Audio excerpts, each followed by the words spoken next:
বর্তমানে আপনার রিয়াদে কিছু মানে এত পরিমাণ ছিনতাই বাড়ছে বুঝছেন। রিয়াদে তারপরে বিভিন্ন জায়গায় মানে ছিনতাইকারী বাড়ছে যে বাংলাদেশে সব বাংলাদেশি মানে অপহরণ করতেছে, মুক্তিপণ দাবি করতেছে, দাবি করে তারা বাংলাদেশ থেকে টাকা নিয়ে আসতেছে, ঠিক আছে।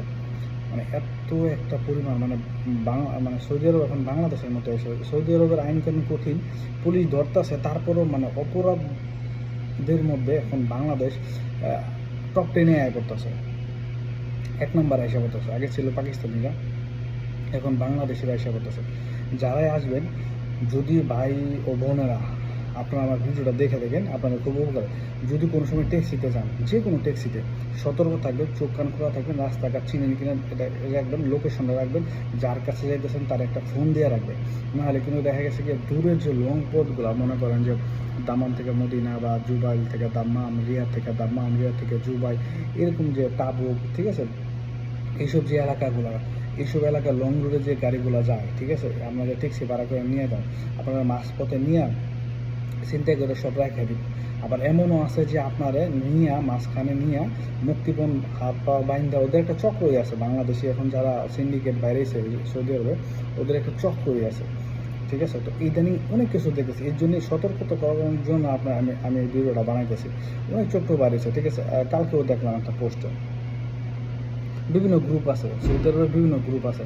আবার দেখবেন আপনারা কিছু বাংলাদেশি আপনার যারা আছে বিশাল ব্যবসা করে, দালাল, ঠিক আছে, দালাল বলে চলে, সব ভাই আর খারাপ না, কিছু কিছু লোক আছে তারা মনে করেন যে আপনারা অনেক কিছু করতে পারে।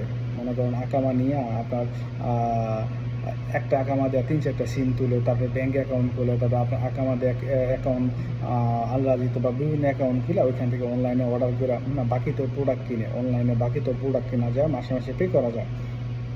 এইসব অনেক অপরাধের সাথে জড়িত হয়ে গেছে আমাদের বাংলাদেশিরা, ঠিক আছে। আগে ছিল সৌদিরা, এখন বাংলাদেশে। আপনার যেখানে যাবেন লোকেশনটা রাখবেন, ট্যাক্সিতে যান বা যেখানে যান লোকেশনটা রাখবেন, যার কাছে যান তারা ইনফর্ম করবেন। তারপরে দেখবেন যে ট্যাক্সি যেতেছে তার ভাবভঙ্গি কেমন।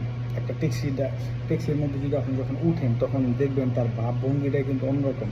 যদি অপহরণ করে, আপনার সবসময় সতর্ক থাকতে হবে। বাহিরটা মানে হচ্ছে আপনার নিজে নিজে চলা, একা একা চলা, নিজের সেফটি নিজে রাখা। এটা বাংলাদেশ না, ঠিক আছে। বাংলাদেশে তাও একটু করা যায় সেফটি, কিন্তু বাহিরে তো আপনার কেউ নাই, আপনজন যদি কেউ না থাকে, নিজের সেফটি নিজেই দিতে হবে, বুঝতে পারছেন। আবার মনে করেন যে ইদানিং কিছু আছে যে এজেন্সিগুলো আপনার ভিসা পাসপোর্ট আকামা টাকামা কইরা দেয়। সবাই তো আর খারাপ না, কিছু কিছু লোক ভালো আছে, এদের থেকেও সতর্ক থাকবেন, বুঝতে পারছেন। এদের থেকেও সবসময় সতর্ক থাকতে হবে। তো আপনারা যদি কোনো আত্মীয় স্বজন থাকে সৌদি আরবে আসার চিন্তা ভাবনা করেন, হ্যাঁ, মধ্যপ্রাচ্যের মধ্যে বর্তমানে সৌদি আরবে একটু ক্রাইমটা বেশি চলতেছে আমি যা দেখতেছি। তো আসা যাওয়ার চিন্তা ভাবনা করেন, সব কিছু চোখ কান খোলা রাখবেন, ঠিক আছে।